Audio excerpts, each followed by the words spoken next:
Assalamualaikum dan salam sejahtera. So untuk hari ni saya nak buat analisa saham counter yang naik hari tu, start break 14 Jun. So analisis counter Trimod.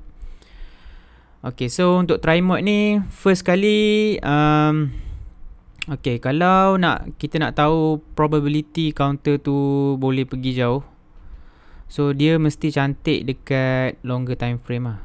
Okay, dekat monthly ataupun weekly, kalau macam monthly ni dia terlampau sikit candle kan, sebab Trimod ni baru IPO 2018. So boleh tengok weekly lah. So weekly ni selalunya bila counter-counter yang naik banyak ni, selalunya counter-counter yang dekat weekly pun dia cantik lah.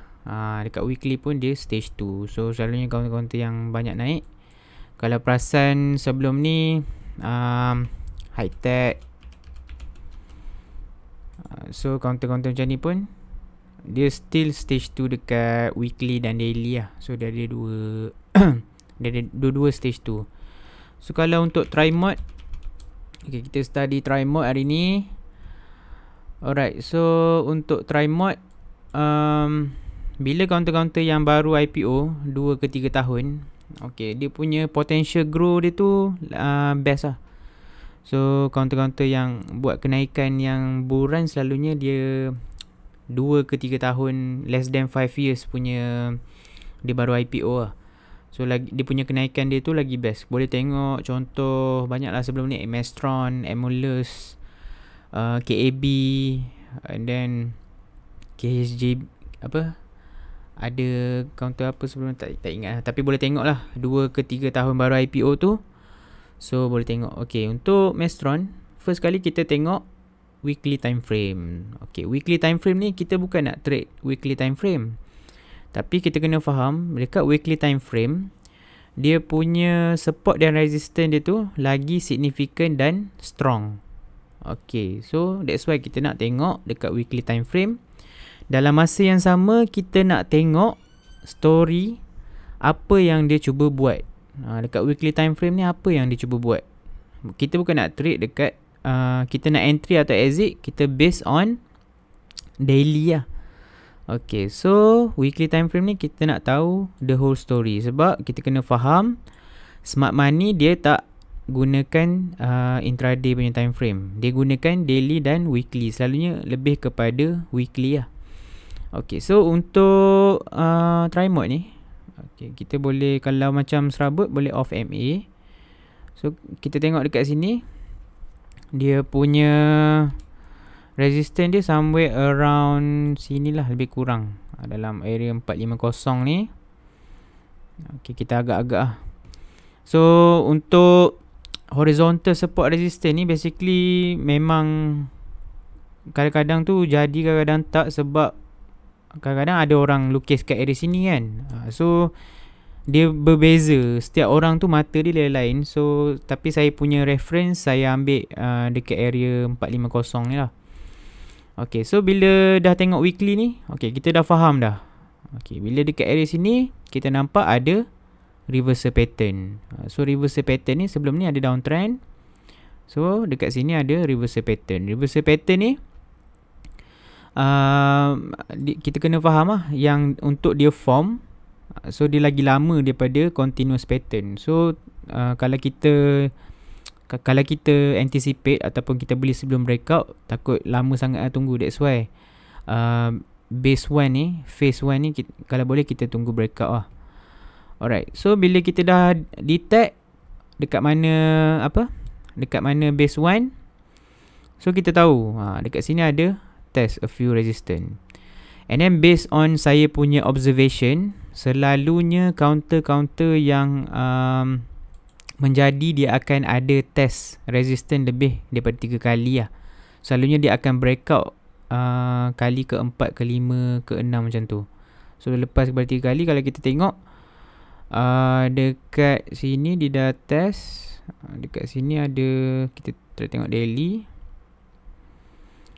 Okay, dekat sini dia test sekali. Sekejap dia test kat sini sekali. Lepas dia break tu, lepas tu kat sini 2 kali, kat sini ketiga. And then dia jatuh balik. Tengok, keempat dia naik. So selalunya lepas testing 3 test tu, selalunya dia boleh meneruskan kenaikan lah. Saya tengok lebih selalunya macam tu lah, apa observation saya dan pengalaman lah. So kena faham, okay, resistance ni weekly lagi strong daripada, lagi significant daripada daily. Okay, dia punya resistance. And then kena faham lagi satu, lagi banyak touch. Okay, lagi banyak touch, kita tahu yang resistance tu valid. So kena tahu dua konsep asas resistance lah. Like, the longer the time frame, lagi strong. Lagi banyak touch, lagi strong. So kita tahulah, maksudnya resistance kat sini memang strong lah, kat area 450 ni kan. Okay, so bila kita dah gariskan, okay, kita try lah buka moving average. Okay, so kena faham, selalunya bila dalam phase 1, okay, bila dalam phase 1 dia akan dia dah start masuk stage 2. Okay, dia masuk stage 2, dia start break MA200 ni. Selalunya phase 1 dia akan ada kita panggil slow rising phase. Maksudnya dia naik, stage 2 tu naik, tapi dia naik dalam keadaan yang slow. MA20 dan MA50 ni dia tak terlampau jarak, dia tak terlampau diverge. So kat area sini kita nampak ada slow rising punya phase. Okay, so kita tulis slow rising.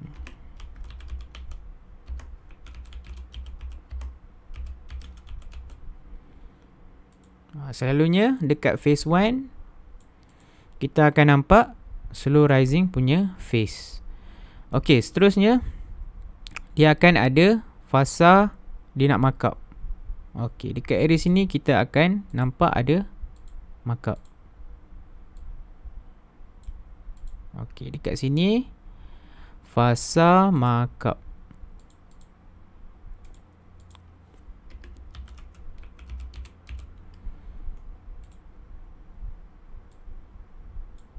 Okay, lepas tu kalau perasan dekat area sini, okay, kalau perasan dekat area sini, ini kita panggil tight pivot area lah. Kat area sini kita panggil tight pivot area. Kat sini. Sebab dia dekat area resistance, dia dekat area resistance tapi dia tak jatuh. Dia still hold MA10 dan MA20 ni. So dekat sini psikologi dia kita faham yang kebanyakan trader-trader percaya yang akan breakout, so dia orang tak jual. Okay, lepas tu once dia breakout, okay, once dia breakout, kat sini volume 2 kali ganda. So bila dia breakout, dia boleh maintain 3 ke 4 candle macam ni. So basically dia akan menarik lah bila dia boleh maintain. Okay, so bila dia meneruskan kenaikan, ini kita panggil fasa markup. Dia buat kenaikan sekali. Okay, lepas tu dia akan ada retracement lah. Okay, retracement ni dia akan retest RBS. So selalunya retest RBS ni lebih kepada short term punya ni lah, short term punya setup. Retest RBS ni dia akan turun and then kebanyakan orang akan naik lah. Okay, so lepas pada tu dekat area sini kita panggil fasa shakeout. Okay, fasa shakeout ni selalunya dia nak buang retailer-retailer yang dah masuk kat sini. Retailer dah start perasan, so dia buang lah. Dia nak buang retailer so that ramai retailer yang dah start jual, dia kasih jatuh macam ni. So retailer pun keluar. So dekat area sini dia akan buat base lah. Kat sini dia akan buat base. Okay, dekat area base ni lah dia akan kumpul balik share.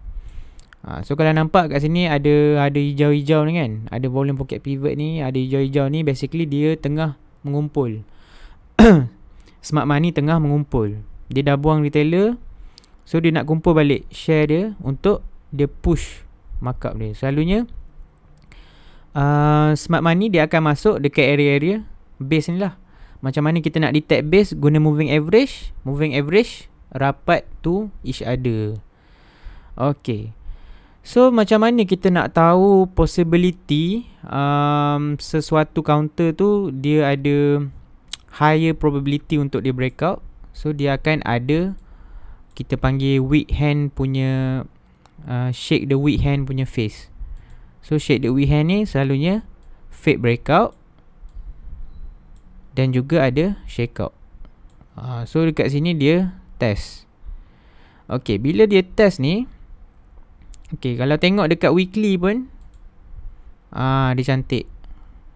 Okay, saya try padam lah, serabut sangat kan. Okay, dia cantik. So dia ada continuous pattern dekat weekly. Dekat weekly pun dia uptrend. So kita nak masuk counter-counter macam ni lah, yang weekly uptrend dan juga dekat daily pun uptrend. Okay, so bila dia breakout okay, bila dia breakout, dia boleh maintain a few candle. Selalunya kalau dalam siapa baca buku chart pattern analysis, dia akan maintain 2 candle lah. So kalau kita bagi buffer 2 ke 3 candle, dia boleh maintain. Dia tak break balik, dia tak violate balik dia punya trend line ni. So kita boleh ride the trend lah. Okay, kalau contoh kita masuk sebab breakout. Okay, kita masuk sebab breakout, tiba dia jatuh balik kan. So kita tak boleh lah guna moving average sebagai stop loss kita, sebab kita punya setup kita masuk sebab breakout. Tapi bila dia dah jatuh balik, kita tak nak jual kan. So kita masuk sebab breakout. Bila dia dah violate apa trading setup kita tu, kita kena keluar. Okay, so bila dia dah breakout, another entry yang kita boleh masuk adalah first pullback lah. Okay, kalau tengok kat sini dia dah ada, dia ada shakeout juga.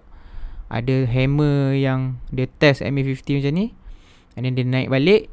So sini kita tahu ada bullish signal lah. So kat sini adalah tempat yang area kita boleh masuk lah. Dia punya lepas base breakout, dia adalah first pullback. So start second pullback ni kita dah tahu dia dah start ada risky punya phase lah. Okay, dia dah risky. So kalau base breakout, first pullback boleh masuk kalau terlepas. Alright, sorry kita sambung balik. Tadi ada sedikit gangguan. So the first kita entry lepas kita terlepas base breakout adalah kita nak masuk first pullback lah.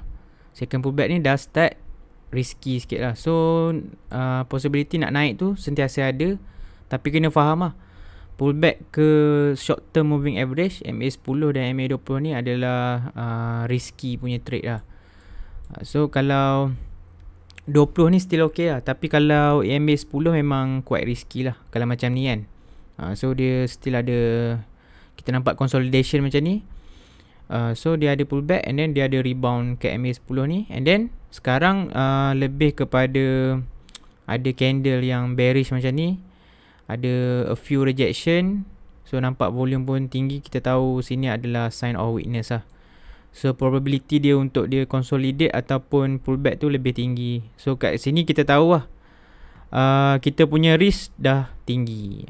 So kalau boleh elakkan lah trade-trade yang macam ni kan.